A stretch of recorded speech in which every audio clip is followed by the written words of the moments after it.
మీరు ఇందాక యాక్చువల్గా కమర్షియల్ మూవీస్ గురించి మాట్లాడుతున్నప్పుడు ఒక స్ట్రైట్ క్వశ్చన్ అడదాం అనుకుంటున్నాను. ఇప్పుడు చాలా డిఫరెంట్ మూవీస్ మూవీ అంటే దీన్ని జానర్స్ అంటారు ఏమంటారో తెలియదు కానీ చాలా మటుకు కాన్సెప్చువల్ మూవీస్ చూస్తున్నాం. ఇట్లాంటి మూవీస్ చూసిన తర్వాత ఇంకా ఈ కమర్షియల్ మూవీస్ రన్ అవుతాయి అనుకుంటున్నారా? What do you feel about it? ఇప్పుడు నేను ఉన్నాను, నేను చిన్నప్పటి నుంచి చాలా నా ఫ్రెండ్స్ని చూశాను, నా ఫ్యామిలీ మెంబర్స్ని చూశాను. ఇక్కడ నేను చాలా ప్రాసెస్లో చాలా పీపుల్ మీట్ అయ్యాను. చాలా మందికి కమర్షియల్ సినిమాలు అంటే చాలా పిచ్చి, అందరికి పక్కన పెట్టి నాకు పిచ్చి. ఇప్పుడు నాకు ఎన్ని సినిమాలు ఉన్నా ఆ సౌండ్, ఆ లవ్డ్గా సౌండ్ ఉండి కొంచెం మంచి పాటలు ఉండి ఫైట్స్ అది ఇది ఉంటే నాకు పర్సనల్ ఇష్టం. ఓకే. సో ఐ ఫీల్ నా ఫ్రెండ్స్కి ఇష్టం, ఓకే, నాకు మేబీ నా చుట్టూ ఉండే చాలా మందికి అది ఇష్టం. బట్ కమర్షియల్ సినిమా అనేది at the end of the day celebration, జాతర లెక్క.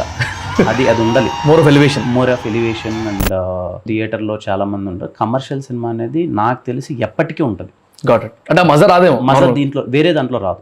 Might be if it is a beautiful film, మంచి ఎమోషన్ ఉంటేనో అక్కడ చూడొచ్చు, ఫీల్ అవ్వచ్చు. ఇప్పుడు నేను ఏమై చేసేవా ఫిలిం నాకు చాలా ఇష్టం. ఓకే, నేను బ్యూటిఫుల్గా ఫీల్ అవుతాను, ఎంజాయ్ చేస్తాను, అంతా ఫీల్లో ఉంటాను.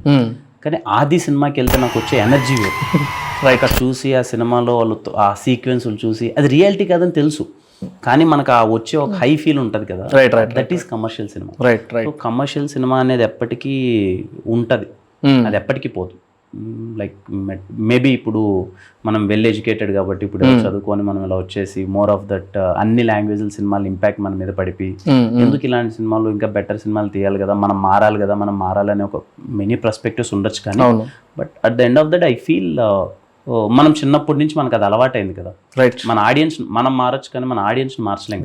So they wanted most of the people, I feel నాకున్న నాలెడ్జ్ లో most of the people they wanted commercial films.